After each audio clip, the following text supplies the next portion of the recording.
কক্সবাজারে গিয়ে আমরা গিয়েছিলাম রামুতে ঐতিহাসিক রাংকুট বনাশ্রম বৌদ্ধ তীর্থস্থানে, যেটা রাংকুট বৌদ্ধবিহার নামে পরিচিত। কথিত আছে রামকুট বৌদ্ধবিহারে এই স্থানে স্বয়ং মহামানব গৌতম বুদ্ধ এসেছিলেন এবং এখানে কিছুক্ষণের জন্য বিশ্রাম নিয়েছিলেন। আর এই রাংকুট বৌদ্ধবিহারটি প্রতিষ্ঠা করেন সম্রাট অশোক সেই 268 খ্রিস্টপূর্বে। রাংকুট বৌদ্ধবিহারে একটা জাদুঘরও রয়েছে, যেখানে রাখা হয়েছে রামকুট বৌদ্ধবিহারের বিভিন্ন স্থান থেকে পাওয়া প্রাচীন অনেক বুদ্ধ মূর্তি।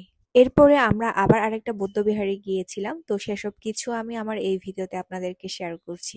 কক্সবাজারে আমাদের ছিল 2 রাত 3 দিনের সফর এবং লাস্টের দিনে আমরা সকাল সকাল বের হই রামকুট বৌদ্ধবিহারে যাওয়ার জন্য। আর এখানে যাওয়ার সৌভাগ্যতা হয়েছিল অবশ্য আমার মায়ের জন্য। আমার মার অনেক ইচ্ছা ছিল এই বিহারে আসার জন্য। আর এই বৌদ্ধবিহারে এসে আমার মা এবং আমাদের সবার কক্সবাজার ভ্রমণটা একদম 100তে 100 পরিপূর্ণ হয়ে গেছে। আমরা কলাতলি থেকে টমটমে করে এসে মাত্র 20 মিনিটে এই রাংকুট বৌদ্ধবিহারে পৌঁছায়। আর এই বিহারটা অবস্থিত রামুতে। অনেকগুলো সিঁড়ি বেয়ে আমরা যাচ্ছি উপরে মূল মন্দিরে। ধর্মীয় প্রতিষ্ঠান মানে হচ্ছে খুবই পবিত্র একটা স্থান, যেখানে গেলে মন পবিত্র হয় আর আপনি চিত্ত পরিশুদ্ধ হয়। আমাদেরও ঠিক সেরকম হয়েছে, মন থেকে অনেক বেশি ভালো লাগছিল এখানে এসে। আসার সময় আমরা মোমবাতি আগরবাতিও নিয়েছিলাম আর আমরা সিঁড়ি বেয়ে ওঠার পরে একদম মূল মন্দিরে পৌঁছে গেছি। তারপরে আমি চারপাশটা একটু ঘুরে ঘুরে দেখছিলাম কি কি আছে।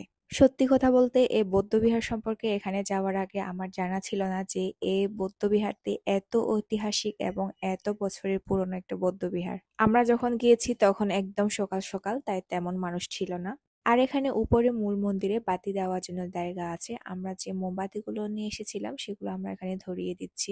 তারপরে রাংকুট বনাশ্রম বৌদ্ধবিহারের প্রধান পরিচালক শ্রদ্ধেয় জ্যোতিষেন ভান্তের সাথে সাক্ষাৎ হয়। ওনার দেশনা শুনেছি, তারপর এই রাংকুট বৌদ্ধবিহার সম্পর্কে ওনার কাছ থেকে অনেক কিছু জেনেছি। তবে ওনাকে আমি ভিডিও করিনি, কারণ হঠাৎ করে ওনার সাথে সাক্ষাৎ আর এরই মধ্যে ভিডিও করা আমার কাছে শোভনীয় মনে হয়নি। আর যে ভিডিওগুলো আমি এখানে এড করছি এগুলো শুধু স্মৃতি হিসেবে রেখে দেওয়ার জন্য ভিডিও করেছিলাম। আসলে ব্লগ একটা বানাবো এরকম কোনো চিন্তাধারা ছিল না।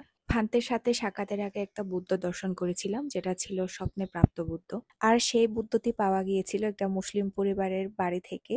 এটা একদমই সত্য ঘটনা। এই পুরো বিষয়টা একদম বড় বড় অক্ষরে লিখে টাঙানো আছে একদম বুদ্ধের পাশে। আর পুরো লেখাটা পড়ে আমি একদম অবাক হয়ে গেছিলাম। আর ভান্তের কাছ থেকে শুনে আরো বেশি অবাক হয়েছিলাম যে যার নীতি আমরা অনুসরণ করি, যার ধর্মকে আমরা পালন করি, সে মহামানব গৌতম বুদ্ধ ঠিক এই রাংকুট এই স্থানে এসেছিলেন এবং এখানে কিছু সময়ের জন্য বিশ্রাম নিয়েছিলেন। আমাদের পালি ত্রিপিটকের দাতা বংশ গ্রন্থে এটি উল্লেখ আছে। এছাড়াও আরো কয়েকটি ধর্মীয় গ্রন্থে উল্লেখ আছে মহামানব গৌতম বুদ্ধ তার শিষ্য সহ চট্টগ্রাম হয়ে এক রাজার আমন্ত্রণে মায়ানমারে যাওয়ার সময় রাংকুতের এ পর্বতের চূড়ায় উপনীত হয়েছিলেন এবং এখানে কিছুক্ষণের জন্য বিশ্রাম নিয়েছিলেন। তারপর সম্রাট অশোক বুদ্ধের 45 বছর প্রচারিত ধর্মবাণীকে বুদ্ধ জ্ঞানের প্রতীক রূপে বুদ্ধের অস্থি সংযোজিত 84,000 ধর্মচত্বর নির্মাণ করেন। আর সেই 84,000 ধর্মচত্বরের মধ্যে এই রাংকুট বৌদ্ধবিহার একটি। রাংকুট বৌদ্ধবিহার যে এত ঐতিহাসিক একটা বৌদ্ধবিহার এখানে এসে জানতে পারে। এই বৌদ্ধবিহারে বুদ্ধের বক্কাস্থি সম্বলিত একটা বুদ্ধ মূর্তিও রয়েছে। আর এই বক্কাস্থি নাকি বুদ্ধ মূর্তির মাথায় সংযোজিত রয়েছে। আর এখানে এসে জানতে পারলাম এই বুদ্ধকে পূজা করে অনেক মঙ্গল কিছু হয়, তাই এই বুদ্ধবিম্বটি ঋদ্ধিময় বুদ্ধবিম্ব নামে অনেক সুপরিচিত।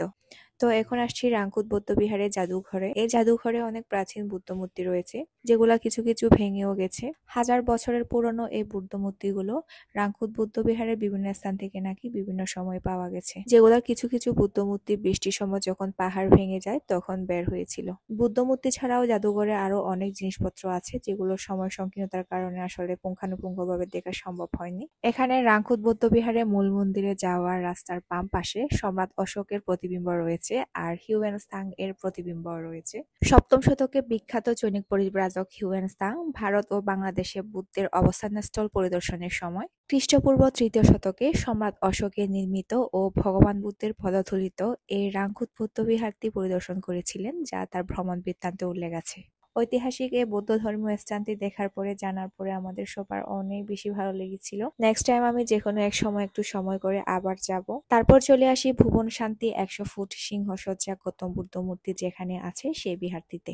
সকালে অল্প সময়ের মধ্যে আমাদের এই দুইটা বিহারই ঘোরা সম্ভব হয়েছে। এই বৌদ্ধ বিহারটিতে যাওয়ার সময়ও উঁচু সিঁড়ি বেয়ে উঠতে হয় আর দুই পাশে রয়েছে সারিবদ্ধ বুদ্ধ মূর্তি। তারপর একদম সবার উপরে 100 ফুট সিংহসজ্জা গৌতম বুদ্ধ মূর্তি।